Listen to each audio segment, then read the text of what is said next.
क्योंकि भीष्म जी महाराज सैया पर लेटे हुए भी भगवान का हरदम ध्यान किया करते और उस भाव से भगवान को देखे महाराज।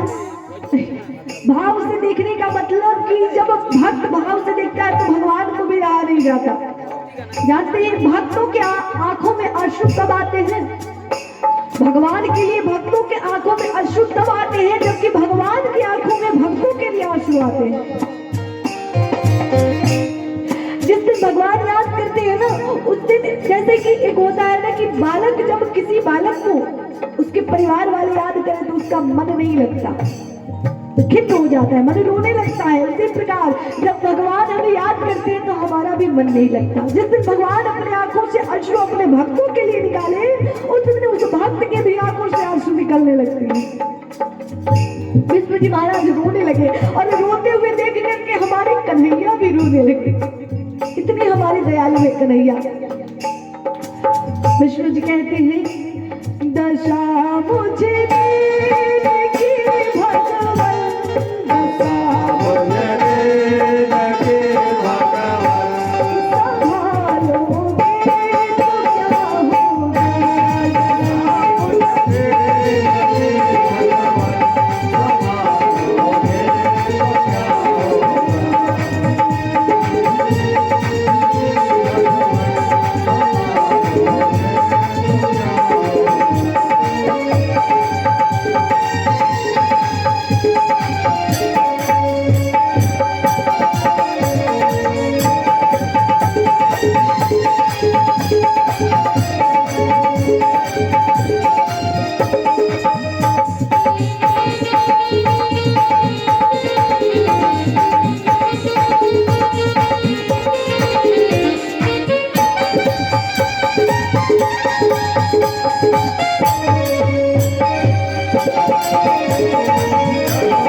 क्योंकि साधक कहता है हो मैं नामी हो पतित आत्मा तुम नामी हो पतित पावन, मैं नामी हो पतित आत्मा तुम नामी हो पतित पावन। देखिए ये भाव तब जागृत होगा जब कि सभी अपने हाथ जोड़ करके भगवान से कहेंगे। सभी लोग अपने अपने हाथ जोड़कर ठाकुर जी से कहिए कि मैं उतना काबिल नहीं हूं कि मैं तुम्हारे शरण में आ सकूं। क्योंकि ये हाथ भगवान ने इसीलिए दिया है कि प्रार्थना कर सके। सभी मनभाव से कहेंगे हाँ मैं नामी हूं पतित आत्मा तुम नामी हो पतित पावन, मैं नामी हो पतित आत्मा तुम नामी हो पतित पावन। दोनों नाम की रचा, दोनों नाम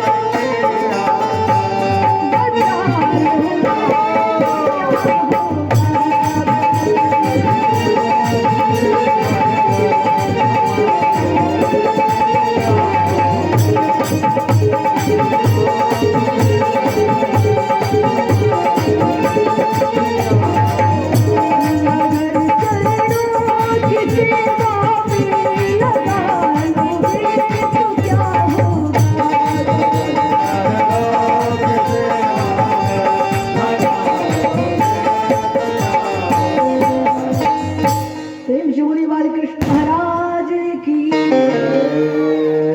भीष्म जी महाराज की स्तुति को सुन करके भगवान बहुत ही प्रमुदित हुए।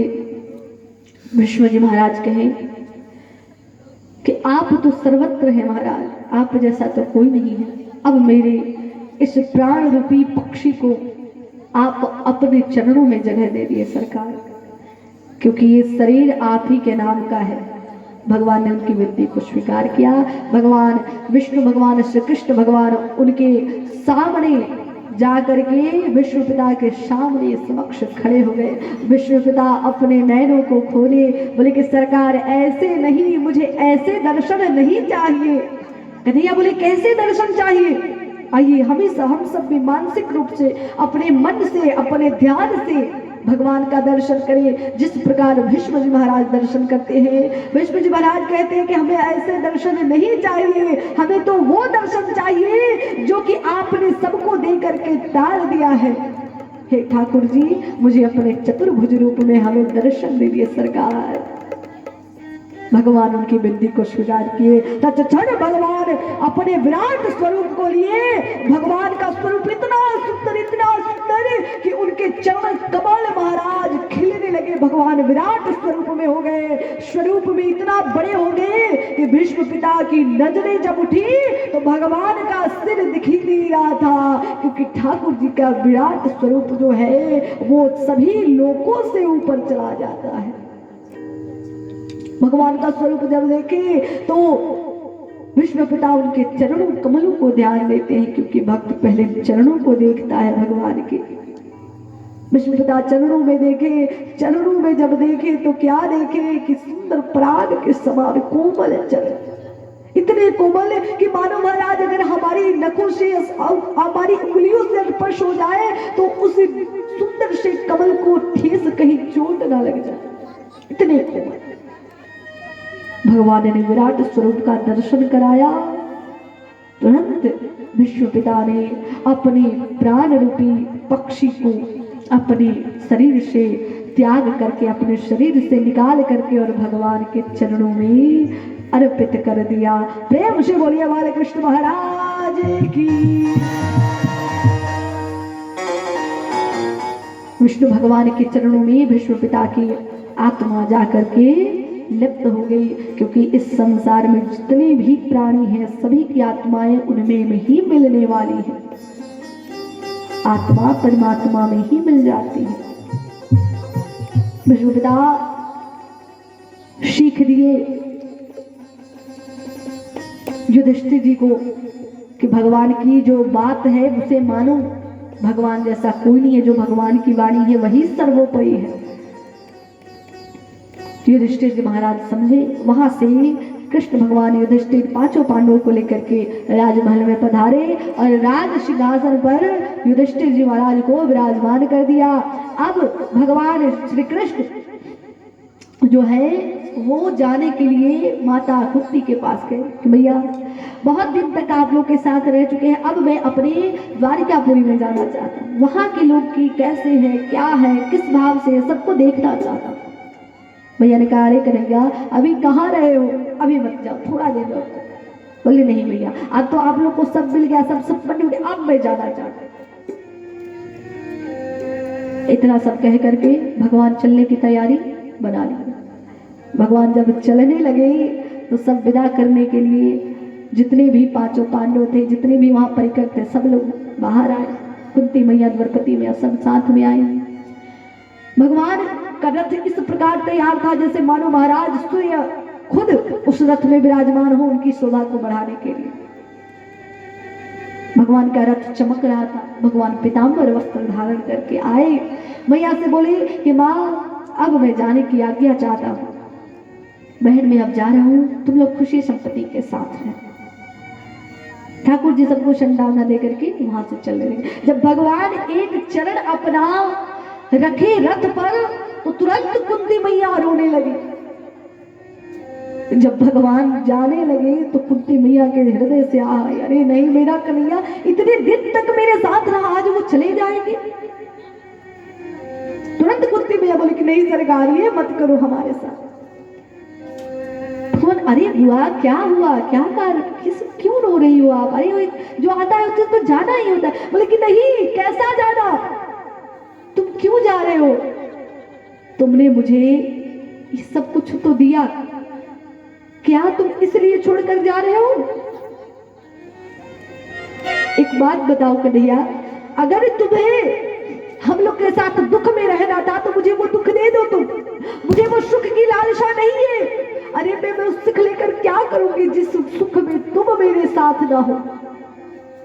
मेरे सुख में तुम मेरे साथ ना हो तो मैं उस सुख का क्या करूंगी? वो तो वो मेरा सुख जो है मेरे दुख से भी भयंकर दुख है, इसलिए मुझे वो दुख चाहिए, वो मुझे दुख ही दे दो, क्योंकि अगर दुख में तुम मेरे साथ हो तो मुझे दुख ही वो सुख के समान लगता था। ये मैं राज्य लेकर के क्या करूं? क्योंकि जानते हैं जितना एक गरीब व्यक्ति के मन में वो प्रेम और भावना रहती है ना भगवान के प्रति या किसी के प्रति, वो धनी व्यक्ति के मन में नहीं रह सकती। वो बस खिलवाड़ कर सकता है, मजाक बना सकता है, लेकिन भगवान की भक्ति नहीं कर सकता कभी भी। लेकिन गरीब के मन में एक भक्ति प्रबल होती है, वो कभी भी भगवान की भक्ति को खोता नहीं है। अमीर के मन में धन का अहंकार आ जाएगा, लेकिन गरीब के मन में तो उसकी रोटी का भी अहंकार नहीं आएगा महाराज। वो ये सोचता रहेगा कि ये रोटी भी भगवान ने ही दी है। धनी दो घड़ी सोचेगा, शर्म करेगा भगवान के पास जाने में, लेकिन गरीब के मन में लालसाएं तो इतनी रहेगी कि वो बता भी नहीं सकता। विदुर जी महाराज क्या किए? लालसाओं के साथ तो भगवान को अपने घर में बुला लिए। सबरी महारानी क्या की? लालसाओं के साथ ही तो ठाकुर जी को अपने घर में बुला लिए। तो अगर आपको बुलाना है, हृदय में विराजमान करना है, तो वो लालसा ही बहुत बड़ी है, वो लालसा ही बहुत बड़ी है। एक बार बस जागृत होने की देरी है। लालसा जिस दिन जागृत हो जाए, उस दिन भगवान के प्रति जिस दिन लालसा जागृत होती है, मनुष्य का सर्वस्व भगवान का हो जाता है। जिस दिन मनुष्य के अंदर से मैं नाम हट गया, मतलब महाराज समझ लो कि भगवान आपके हो गए। कुंती महारानी कहती कि मुझे ये दुख चाहिए महाराज, मुझे सुख नहीं चाहिए, मुझे तो दुख दो, क्योंकि मैं उस दुख में ही खुश नसीब हूं कि मुझे तुमने दुख दिया। भगवान कहते हैं, क्या भगवान कभी अपने भक्तों को दुख दे सकते हैं? क्या माता पिता कभी भी अपने भक्तों को, अपने पुत्र को दुख दे सकता है? नहीं दे सकता। लेकिन अगर वो पुत्र कहे, अगर वो बालक कहे कि माँ मुझे दुखी दो क्योंकि तुम मेरे साथ हो, तो वो माँ दया करके और उसे भर देती है। कुंती मैया की बात को सुन करके भगवान बोले कि अरे माँ तुम क्या कह रही हो? चलो जब इतना कह ही रही हो तो हे फुआ जी मैं अब नहीं जाऊंगा। भगवान रथ से उतर करके फिर आए, कुछ दिन और रहे, फिर जाने की तैयारी करने लगे ठाकुर। फिर जब जाने की तैयारी किए तो भगवान जब दोबारा तैयारी किए तो महाराज उधर अश्वत्थामा जो था वो अपने क्रोधाग्नि को लेकर के जल रहा था, और क्रोधाग्नि को लेकर जलने के कारण अश्वत्थामा क्या किया कि अभिमन्यु की पत्नी थी उत्तरा देवी के गर्भ में उनका बालक पल रहा था। क्या किया अश्वत्थामा कि अपना ब्रह्म अस्त्र जो है वो माता उत्तरा के गर्भ में चला दिया। अब माता उत्तरा नींद में थी, जब देखी कि मेरे सामने एक चक्र आ रहा है और वो आते आते प्रवेश कर जाएगा, तुरंत माता भागी। उत्तरा मैया को तुरंत याद आया कि मेरी सासू माँ ने मुझे कहा कि अगर तुम्हें किसी भी कोई भी संकट आए, कभी भी तुम्हारे ऊपर कोई विपत्ति आए, तो सब कुछ छोड़ करके एक ही शख्स को याद करना, एक ही इंसान को याद करना, और वो कौन? तो कन्हैया, क्योंकि कन्हैया हर विपत्ति में साथ खड़े रहते हैं, इसलिए उन्हें ही याद करना। उत्तरा महारानी तुरंत भगवान का नाम ली, पाहि पाहि महायोगी देवो देवो जगतपते। भैया तुरंत दौड़ करके हे योगी, हे सर्वश्रेष्ठवर, हे जगत के पिता, मेरी अब रक्षा करो सरकार। भैया दौड़ के गई, भगवान जाने की तैयारी कर रहे थे। उधर अश्वत्थामा ब्रह्मास्त्र छोड़ दिया था, माता के गर्भ का जो निधन करने के लिए ब्रह्मास्त्र छोड़ा और उसमें प्रवेश कर गया। अब माता और जलने लगी, भीतर से भारत जल रहा है। भैया दौड़ी दौड़ी दौड़ी हुई आई, भैया दौड़ी हुई आई और कन्हैया के चरणों को पकड़ ली, सरकार सबकी रक्षा किए हो, अब मेरी भी रक्षा करो हे नाथ नाथ नाथ नाथ दीनानाथ मेरे साथ, हे जगतपति जगदीश्वर हो मेरे साथ, दीन बंधु दया बंधु हे दीननाथ। आप रक्षा करो हे प्रभु, गर्भ है अकाल। हे प्रभु, इस गर्भ में अब काल होने वाला है, इसलिए इस काल को बचाइए, इस काल से, इस मृत्यु होने से बच्चे को मेरे बचाइए। तुरंत जाकर के चरणों में उत्तरा महारानी गिर पड़ी। उत्तरा महारानी जब गई तो भगवान देखे, बोले अरे आप चरणों में क्यों गिरे, क्या हुई बताइए। बोले सरकार अब मेरे गर्भ की रक्षा करो। भगवान बोले चिंता मत करो उत्तरा महारानी, मैं अभी तुम्हें संतुष्टि दिलवाता हूँ। भगवान अंगूठे के बराबर हुए और उत्तरा महारानी के गर्भ में प्रविष्ट हो गए। भगवान जब उत्तरा महारानी के गर्भ में गए तो देखे कि नन्ना सा शिशु, नन्ना सा हमारे परीक्षित महाराज उसमें पल रहे हैं और उस ब्रह्म अस्त्र के तेज से वो जल रहे हैं। भगवान ने तुरंत अपने चक्र, सुदर्शन चक्र को निकाला और उससे शीतलता फैलाते हुए ब्रह्मास्त्र को वापस लौटा दिया। माता उत्तरा के गर्भ की इस प्रकार ठाकुर जी रक्षा किए। गर्भ से बाहर आकर माता से कहे कि माँ अब तुम्हें किसी प्रकार का चिंता करने की जरूरत नहीं है, तुम्हारा बालक बच चुका है, तुम अब निश्चिंत होकर के जाओ। मैया निश्चिंत हुई, कन्हैया की बातों से सब निश्चिंत हुआ। सबने फिर से धन्यवाद किया कि आपने एक बार नहीं हजारों बार हम पर उपकार किया है, हजारों बार हमसे हमारे पर जितने संकट आए हैं आपने हजारों बार बचाया है। हे प्रभु आपका बहुत बहुत धन्यवाद। सब धन्यवाद करने लगे। भगवान बोले कि बात सब आज्ञा दीजिए। भगवान रथ पर विराजमान हुए। तब अर्जुन जी जिद करने लगे कि प्रभु मैं भी आपके साथ चलूंगा। भगवान ने अर्जुन को ले लिया। भगवान अर्जुन जी को लेकर के और भगवान वहां से निकल करके और अपने द्वारिकापुरी में प्रवेश किए।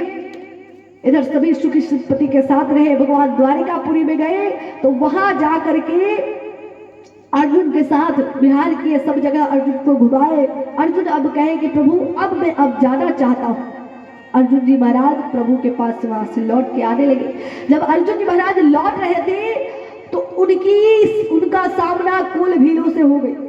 अर्जुन जी महाराज कोल भील से सामना हुई तो अर्जुन जी महाराज को ललकार दिए लड़ने के लिए। अर्जुन जी महाराज लड़ने के लिए तैयार हुए। जब लड़ने के लिए तैयार हुए तो लड़ाई हुई। अर्जुन जी महाराज कोल भीलों के साथ लड़ाई में हार गए। जब हार गए तो अर्जुन जी को तुरंत भान आया कि अरे मैंने तो अपने गांडियों पर अहंकार कर लिया था, मैं ये भूल गया था कि मैं कुरुक्षेत्र में इसी कारण जीता था कि मेरे आगे तो मेरे प्रभु थे, पीछे तो मैं था। जिसके आगे मेरे नाथ हो उसे दुनिया की कोई ताकत नहीं है जो कि हरा सकती है। आज मैं ये समझ गया कि मेरे ठाकुर के कारण मैं जीत रहा था।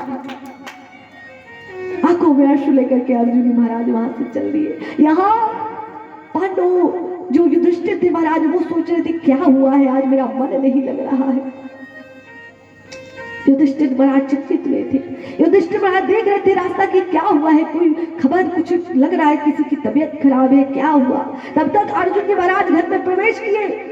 अर्जुन जी महाराज का मुख कमल लटका हुआ था। युधिष्ठिर जी देखे, बोले क्या हुआ भाई, तुम क्यों ऐसे चिंतित हो, कुछ तुमने पाप किया है। अरे क्या तुमने ब्राह्मण को देख करके प्रणाम नहीं किया, क्योंकि ब्राह्मण को देख करके ना प्रणाम करना महापाप होता है। क्या तुमने सत्य का आदर नहीं किया, क्या सत्य को बिना भोजन करवाए तुम खुद भोजन कर लिए हो, क्या हुआ, कौन सा पाप कर दिए हो। क्या किसी गौ को देख करके तुमने लात मारी, क्या किसी गौ को देख करके तुम पानी नहीं दिए, क्या तुम पाप किए हो जिस तुम्हारा मुख कमल, तुम्हारी ये मुख कांति लटकी हुई है। अर्जुन जी के मुख से आवाज नहीं आ रही, अर्जुन जी के आंखों से आवाज आ रही थी महाराज। अर्जुन जी बस रोए जा रहे थे। युधिष्ठिर बोले बोलो तो सही कि क्या हुआ है, क्यों रोए जा रहे हो, किस बात का तकलीफ है। बोल के भैया आज मैं एक कोल भील के साथ हार गया। अरे मैं न जाने कितने बड़े बड़े राजाओं को हरा करके आ जाता था, लेकिन आज मैं कोल भील के साथ हार गया। जानते हैं क्यों? क्योंकि आज मेरे साथ मेरे मोहन खड़े नहीं थे। आज मैं अकेला हो गया हूँ भैया। आज मैं अकेले होने के कारण मैं छोटे से कोल भीलों के साथ हार गया। आज मेरे सरकार नहीं थे कि मुझे जिता सके, क्योंकि जिसके ऊपर उनका हाथ होता है वो सर्वस्व दुनिया से सब कुछ जीत करके अपने घर में लाता है। कब? जबकि भगवान का उनके हाथ सिर पे। अरे मेरे साथ है दीनानाथ तो